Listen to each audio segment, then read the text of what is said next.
हक सच्चो मुर्शिद तलाक कराइणी आहे कंहिंजो घर टोड़णो आहे मसला मसाइल कराइणा आहिनि जिन्नात मोकिले कंहिंजो कंध भञणो आहे या जिन्नात ज़रिए कंहिंजे घरनि मां टिजड़ियूं खोले उन मां पैसा सोना ज़ेवरात चांदी चोरी करे अचणी आहे हुकुम कयो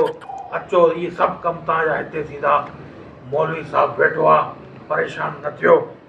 अहिड़ो तावीज़ ॾींदो तव्हांजा कम ई मिंटनि में थी वेंदा हक हक मौली साहब अस्सलाम वालेकुम। वालेकुम सलाम मौली खुशा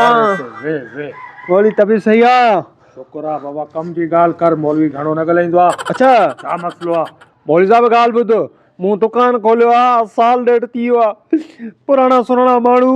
साल में हिकु ॿ अचनि था माना गिराक न आहे दुकान में गिराकी न आहे साईं मुकमल तओ लॻो पियो आहे तओ लॻो पियो मुंहं ते साईं तओ। मुंहं में तओ साईं हाणे ॻाल्हि ॿुध जी बा इन मसइले लाइ तोखे मां हिकिड़ो अहिड़ो तावीज़ ॾींदुमि हा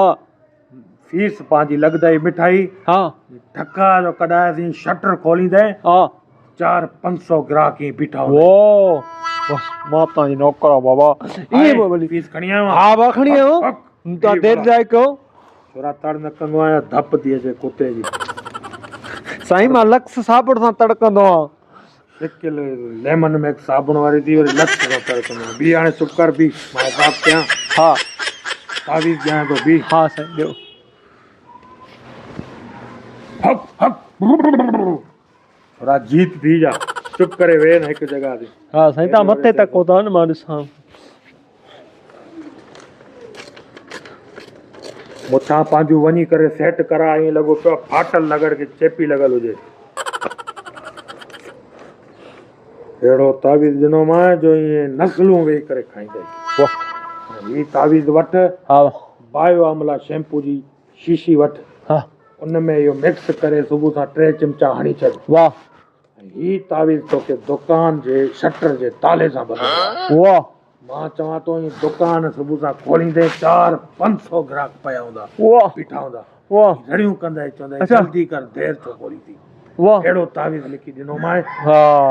साईं मूंखे वही वञी कमाए अगट विझणी मुआंडरा बस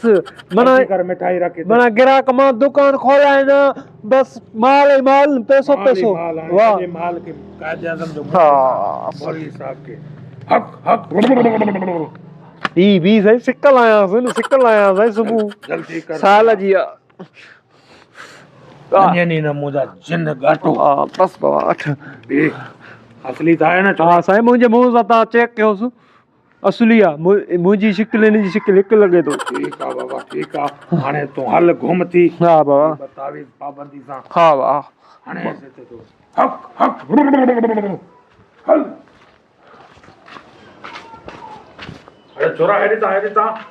ता जी बा जी जी जी हा इहो न ॿुधाई दुकान तूं खोलियो आहे जी बा दुकान आहे छा जो मौली साहब मां खफन विकिणण जो कारोबार कंदो आहियां निकुर निकुर